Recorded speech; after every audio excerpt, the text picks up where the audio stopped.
Hello students, कैसे हैं आप लोग। होपफुली आप लोग अच्छे होंगे एंड अपने एग्ज़ाम की प्रिपरेशन बहुत अच्छे से कर रहे होंगे। चलिए, आज एक स्टूडेंट की रिक्वेस्ट पे आज नया टॉपिक लाया गया है, रिटायरमेंट बाय रोटेशन।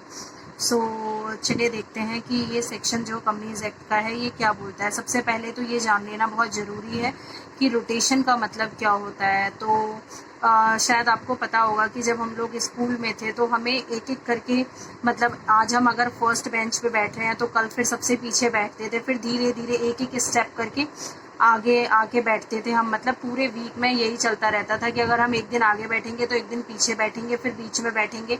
तो ये क्या होता था, बच्चों को रोटेट कर दिया जाता था। इसका मतलब क्या है, हर एक बच्चे को एक दिन सबसे आगे वाले सीट पे बैठ के बकरा बनना ही है। तो इसी तरीके से यही कंसेप्ट जो है कंपनीज के अंदर भी करा जाता है, जिसमें शेयर होल्डर्स को मतलब पावर दिया जाता है। मतलब शेयर होल्डर्स के पास ऑप्शन होता है कि अगर उन्हें किसी डायरेक्टर का काम पसंद नहीं आ रहा है तो वो उसको जो है आफ्टर 1 मंथ उसको मतलब जो है रोटेट कर सकते हैं। ठीक है, तो चलिए देखते हैं बाकी और कंपनीज एक्ट क्या बोलता है।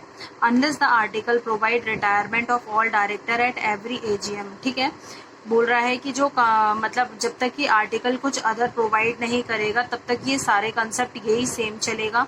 तो क्या बोलता है कि मिनिमम कम से कम जो 2/3 डायरेक्टर होंगे, जो टोटल नंबर ऑफ डायरेक्टर के 2/3 जो डायरेक्टर होंगे वो क्या होंगे, रोटेशनल डायरेक्टर होंगे। और ये पूरा का पूरा कंसेप्ट जो है सिर्फ और सिर्फ पब्लिक कंपनी में लगता है। तो ये चीज़ आप अच्छे से ध्यान रखिएगा, क्योंकि एग्जाम में क्वेश्चन आएगा प्राइवेट कंपनी के ऊपर और नीचे लिख देंगे बताओ मतलब जो है director are liable to be retire और नॉट। तो सो आपको बहुत अच्छे से ध्यान से पढ़ के जाना है कि ये पूरा का पूरा कंसेप्ट जो है सिर्फ और सिर्फ पब्लिक कंपनी पे लगता है। ठीक है, तो जितने भी मतलब कंपनी के टोटल नंबर ऑफ डायरेक्टर होंगे उसका हम 2/3 कर देंगे तो वो डायरेक्टर कौन से निकल के आ जाएंगे, रोटेशनल डायरेक्टर हो जाएंगे। ठीक है, उसके बाद हम देखेंगे तो क्या बोल रहे हैं कि non rotational director shall be appointed in general meeting और as per the article of association. एक बात बताइए, जब हम टोटल नंबर ऑफ डायरेक्टर के हम 2/3 कर देंगे तो ये तो हमारे नॉन रोटेशनल मतलब रोटेशनल डायरेक्टर आ जाएंगे, और जो बाकी जो बैलेंस डायरेक्टर बचेंगे वो कौन से डायरेक्टर हो जाएंगे, नॉन रोटेशनल डायरेक्टर। ओके, तो टोटल नंबर ऑफ डायरेक्टर के हमारे 2 पार्ट होंगे, एक तो हमारा रोटेशनल डायरेक्टर हो जाएगा और जो बैलेंस होंगे वो हो जाएंगे नॉन रोटेशनल डायरेक्टर। तो उन्हें वापस से अपॉइंट कर लिया जाएगा किसमें, जनरल मीटिंग के अंदर, और as per the provision of article of association जो बोलता है उसके अकॉर्डिंग। उसके बाद है in every AGM 1/3 of the rotational director shall be retire. जो हमने ऊपर, इसको मैं एग्जाम्पल के थ्रू समझाऊंगी, अगर आपको अभी ठीक से समझ नहीं आ रहा आपको फिर एट द एंड सब कुछ बहुत अच्छे से क्लियर हो जाएगा। इन every AGM 1/3 of the rotational director shell retire. ऊपर हमने जो पढ़ा था यहाँ पे इसमें बोल रहा था कि टोटल नंबर ऑफ डायरेक्टर का अगर हम 2/3 करेंगे तो रोटेशनल डायरेक्टर निकल के आएंगे। अब यहाँ पे हमें बोला जा रहा है कि जो हमारे रोटेशनल डायरेक्टर आएंगे उसका अगर हम 1/3 करेंगे तो हमारे कौन से डायरेक्टर निकल के आएंगे, जो कि लायबल टू बी रिटायर है, जिनको हम रिटायर कर देंगे एजीएम में। ठीक है, उसके बाद बोलते हैं कि पर्सन लॉन्गेस्ट इन ऑफिस हमारा शेल रिटायर। जो भी पर्सन जो है सबसे ज्यादा ऑफिस में वर्क कर चुका होगा, जो बहुत टाइम से है कंपनी में, उसको ही रिटायर किया जाएगा। फिर है 5th पॉइंट है 2 person appointed on the same day then retiring person is as per agreement between them और ड्रॉ बाय लॉट्स। मान के चलो 2 पर्सन है जो कि उनकी अपॉइंटमेंट जो है सेम डे की थी। ठीक है, तो उनमें से हम कैसे चूज करेंगे कि किसको रिटायर करना है। तो या तो हम उनके एग्रीमेंट के थ्रू देख लेंगे कि उन्होंने जो एग्रीमेंट किया था उसके थ्रू कौन सा पर्सन जो है लायबल टू बी रिटायर है, या फिर हम ड्रॉ ऑफ लॉट्स के थ्रू हम जो है डिसाइड करेंगे कि कौन सा जो डायरेक्टर है वो लायबल टू बी रिटायर है। तो ड्रॉ ऑफ लॉट्स का मतलब होता है, फॉर एग्जाम्पल आपने मतलब मूवीज में देखा होगा कि गेम्स वगैरह खेलते थे, एक बाउल के अंदर जो है बहुत सारी छोटी छोटी चिट्ठियां बना के मतलब डाल के उसके अंदर नाम लिख के और रख देते थे, और उसके बाद टेम्परेरी बेस पे कोई भी एक चिट्ठी उठा लो तो उसमें से जिसका नाम होता था वो मतलब जो है डांस करता था, या उसको मतलब जो भी दिया जाता था करने के लिए तो वो बंदा वो करता था। तो इसी तरीके से इसमें भी होता है कि मतलब लॉर्ड्स के थ्रू जो है जो भी पर्सन डायरेक्टर जो है लायबल टू बी रिटायर होगा उसको चूज कर लिया जाएगा। देन उसके बाद है कि number of independent director shall be excluded from the total number of director for the purpose of calculation. ये पॉइंट बहुत इंपॉर्टेंट है कि जब हमें टोटल नंबर ऑफ डायरेक्टर दिए होंगे तो उसमें ऑल डायरेक्टर कवर होंगे एक्सेप्ट कौन से director, independent director. Independent director को हम जो है इसमें कवर नहीं करते। और उसके बाद आप एक और चीज अच्छे से देख लीजिएगा कि यहाँ पर इंडिपेंडेंट डायरेक्टर को भी हम कवर नहीं कर सकते। और एक जो होता है वो स्मॉल शेयर होल्डर डायरेक्टर्स होते हैं, आपने पढ़ा होगा। स्मॉल शेयर होल्डर डायरेक्टर भी जो है कवर नहीं होते हैं, क्योंकि इनके ऊपर भी जो है liable to be retirement of rotation का कंसेप्ट नहीं लगता है। ठीक है, तो आप इस चीज का ध्यान रखिएगा, क्योंकि ये जो बात मैंने बताई है ये स्मॉल शेयर होल्डर डायरेक्टर का जो सेक्शन है उसके अंदर लिखी गई है। ये सेक्शन हमारा 152 सब क्लॉज 6 के अंदर जो है डिफाइन नहीं है। ये सेक्शन 151 जो है स्मॉल शेयर होल्डर डायरेक्टर का, उसके अंदर डिफाइन किया गया है कि स्मॉल शेयर होल्डर भी liable to be retire by rotation नहीं होते हैं। तो इसलिए हम इंडिपेंडेंट डायरेक्टर को भी एक्सक्लूड करते हैं और इसको भी एक्सक्लूड करते हैं, स्मॉल शेयर होल्डर डायरेक्टर को। ओके, चलिए अब हम अगला सेक्शन देखते हैं जो इसी से रिलेट करता है। Vacancy in case of retiring director. जो पर्सन यहाँ पर रिटायर हो गया है liable to be retire by rotation से, तो उसके बाद जो है उसकी जो वैकेंसी क्रिएट होगी ऑफिस में, तो वो जो है कैसे फुलफिल होगी। तो इसका जो सेक्शन है वो 152 सब क्लॉज 7 बोलता है।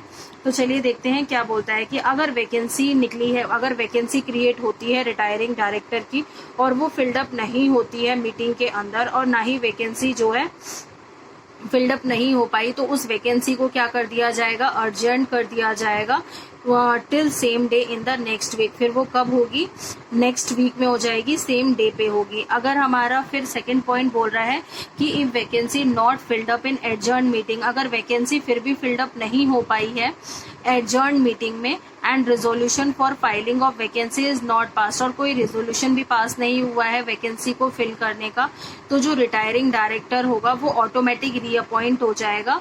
और मतलब एडजर्न मीटिंग के अंदर इस डीम्ड का मतलब होता है, मानो या ना मानो, मानना ही पड़ेगा कि जो रिटायरिंग डायरेक्टर था वो ऑटोमेटिक रीअपॉइंट हो चुका है। ठीक है, तो जो मतलब अगर आपकी सबसे पहला पॉइंट देखो क्या बोल रहा था, इजी वे में समझाती हूँ कि जो सबसे फर्स्ट पॉइंट था ये बोल रहा था कि अगर वैकेंसी आपकी क्रिएट हुई और वो अगर फुलफिल नहीं हुई है तो जो मीटिंग है वो एडजर्न कर दी जाएगी same day in the next week. फिर सेकंड पॉइंट बोल रहा है कि अगर आपकी जो एडजर्न मीटिंग थी वो भी नहीं हो पाई और आपका कोई रेजोल्यूशन भी पास नहीं हो पा रहा है, तो आप क्या करोगे, जो रिटायरिंग डायरेक्टर था वो जो है डीम्ड टू बी रीअपॉइंट हो जाएगा। मतलब जो रिटायरिंग डायरेक्टर जा चुका है उसी को दोबारा से हम रीअपॉइंट कर लेंगे। उसके बाद क्या बोलता है, ये जो रीअपॉइंटमेंट का कंसेप्ट है ये कब कब नहीं लगेगा, अनलेस, मतलब ये जो नीचे जितने पॉइंट्स मैंने लिखे हैं इन पॉइंट्स में जो है जो डायरेक्टर है वो दोबारा से रीअपॉइंट नहीं होगा। ठीक है, दोबारा से रीअपॉइंट नहीं होगा। तो आप ये केसेस को ध्यान से देखिएगा। Resolution for reappointment has been put to meeting and lost, जो हमारा डायरेक्टर है वो आके ये बोल रहा है कि जो उसका रीअपॉइंटमेंट का जो लेटर था वो ना लॉस्ट हो चुका है, तो वो लायबल टू बी मतलब जो है रीअपॉइंट नहीं हो पाएगा। फिर दूसरा केस है कि वो अपनी अनविलिंगनेस शो कर रहा है कि वो विलिंग नहीं है, मतलब दोबारा से इस पोजीशन को लेने के लिए, तो इसलिए वो खुद ही मना कर रहा है कि वो अनविलिंगनेस है इस मतलब पोजीशन को लेने के लिए, तो वो फिर भी रीअपॉइंट नहीं हो पाएगा।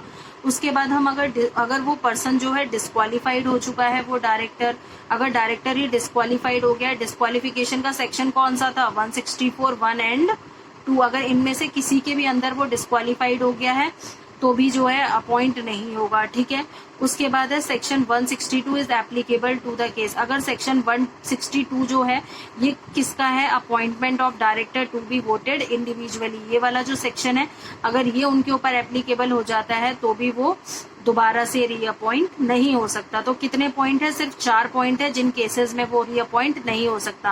पहला केस है जब उसका जो रिजोल्यूशन था वो लॉस्ट हो चुका है, दूसरा है कि उसने अपनी अनविलिंगनेस शो कर दी, तीसरा है कि वो डिस्क्वालीफाइड हो गया, चौथा है कि वो कह रहा है उसके ऊपर जो है सेक्शन 162 एप्लीकेबल हो गया। तो इस केस में जो है वो दोबारा से रीअपॉइंट नहीं हो पाएगा। ठीक है, चलिए अब नेक्स्ट देखते हैं इसी से रिलेटेड। फिर बोल रहे हैं कि जो सेक्शन 152 सब क्लॉज 6 एंड 7 है ये जो है अप्लाई नहीं होता। कौन कौन सी कंपनीज पे ये एप्लीकेबल नहीं होगा, ये पूरा का पूरा सेक्शन ही अप्लाई नहीं होगा। किसके ऊपर नहीं होगा?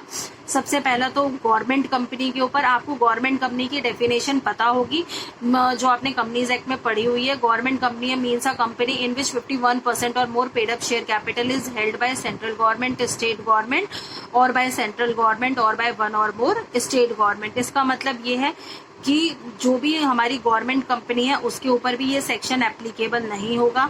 एंड दूसरा है कि कोई भी अगर सब्सिडरी है किसकी, गवर्नमेंट कंपनी की, तो उसके ऊपर भी ये सेक्शन एप्लीकेबल नहीं होगा। उसके बाद एक और चीज ये बहुत इंपॉर्टेंट है, ये पढ़ना बहुत जरूरी है, ठीक है, तो आप इसको ध्यान से देखना। However, above exemption is only applicable to the government company who is regular in filing of annual accounts and annual return।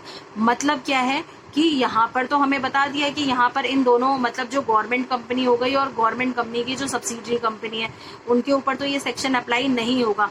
लेकिन सिर्फ कब एप्लीकेबल नहीं होगा? जब वो अपनी जो एनुअल अकाउंट है और फाइन मतलब एनुअल अकाउंट्स और एनुअल रिटर्न है वो टेम्परेरी बेस पे नहीं मतलब रेगुलर बेस पे उसकी फाइलिंग कर रहे हैं, तभी उनके ऊपर ये कंसेप्ट एप्लीकेबल नहीं होगा, वरना होगा। और ये सेक्शन जो है प्राइवेट कंपनी के ऊपर भी एप्लीकेबल नहीं होता, जैसा कि मैंने आपको स्टार्टिंग में बता दिया था, सिर्फ पब्लिक कंपनी के ऊपर ही होता है, ठीक है।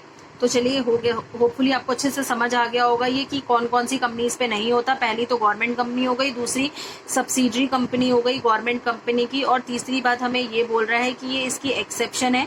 ये एग्जम्पशन जो है आपकी गवर्नमेंट कंपनी को तभी मिलेगी जब वो रेगुलर बेसिस पे अपने फाइनल अकाउंट्स और एनुअल रिटर्न जो है फाइल करता रहेगा, ठीक है। उसके बाद हम ये जो रोटेशनल डायरेक्टर है इसका एग्जाम्पल पढ़ते हैं। ये एग्जाम्पल क्या है, ठीक है। फॉर एग्जाम्पल बता रही हूँ कि आपकी कंपनी में 3 डायरेक्टर है, 1 मैनेजिंग डायरेक्टर और 3 इंडिपेंडेंट डायरेक्टर है। तो सबसे पहले तो आप इंडिपेंडेंट डायरेक्टर को तो आप काउंटिंग में लोगे नहीं, क्योंकि सेक्शन ने हमें क्या बोला था, इसका जो सेक्शन था ये हमारा बोलता था कि आपको इंडिपेंडेंट डायरेक्टर को नंबर ऑफ टोटल डायरेक्टर की कैलकुलेशन में आपको इसको एक्सक्लूड करना है, तो आप इसको एक्सक्लूड कर दोगे।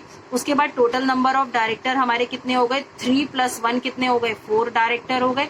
अब 4 का हम कितना करेंगे, वो कह रहा था कि टोटल नंबर ऑफ डायरेक्टर का आप जो है 2/3 करोगे तो कौन से डायरेक्टर आ जाएंगे, रोटेशनल डायरेक्टर आ जाएंगे। तो हमने इसका 2/3 कर दिया तो कितने आ गए, रोटेशनल डायरेक्टर हो गए 2.666, ठीक है। तो 2.666 का हम हमेशा किस पे जाएंगे, हाईएस्ट इंटीजर पे जाएंगे, तो हाईएस्ट कितना हो जाएगा, 3 डायरेक्टर, ठीक है। उसके बाद मैंने यहाँ पे लिख दिया है कि if number in fraction go to the highest integer, मतलब इससे हम बड़ा ही नंबर लेंगे, इससे छोटे पे नहीं जाएंगे, ठीक है। उसके बाद बोल रहा है कि आपके रोटेशनल डायरेक्टर तो 3 डायरेक्टर आ गए, अब हमें इसमें से वो डायरेक्टर निकालने हैं जो कि लायबल टू बी रिटायर है। तो हमें इस सेक्शन में क्या बोला हुआ था, यहाँ पे बताया था हमें कि जो 1/3 होंगे किसके, रोटेशनल डायरेक्टर के, वो लायबल टू बी रिटायर होंगे। तो हमने क्या किया, यहाँ पे जो हमारे पास रोटेशनल डायरेक्टर आए उसके हमने क्या कर दिया, 1/3 कर दिया, तो हमारा 1 डायरेक्टर बचा। तो 1 डायरेक्टर क्या है, shall be liable to be retire. तो सिर्फ कितने डायरेक्टर रिटायर होंगे, सिर्फ 1 डायरेक्टर रिटायर होगा, ठीक है। होपफुली आपको अच्छे से समझ आ गया होगा, फिर भी मैं दोबारा बता देती हूँ। आपके total number of director 4 director हो गए, क्योंकि हमने इंडिपेंडेंट डायरेक्टर को एक्सक्लूड कर दिया।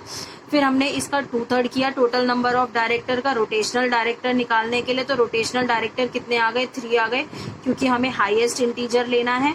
फिर उसके बाद क्या है, जो हमारा रोटेशनल डायरेक्टर आए थे, तो रोटेशनल डायरेक्टर कितने थे, हमारे 3 डायरेक्टर थे, इसका हम 1/3 करेंगे तो हमारा कितना बचेगा, सिर्फ 1 डायरेक्टर बचेगा।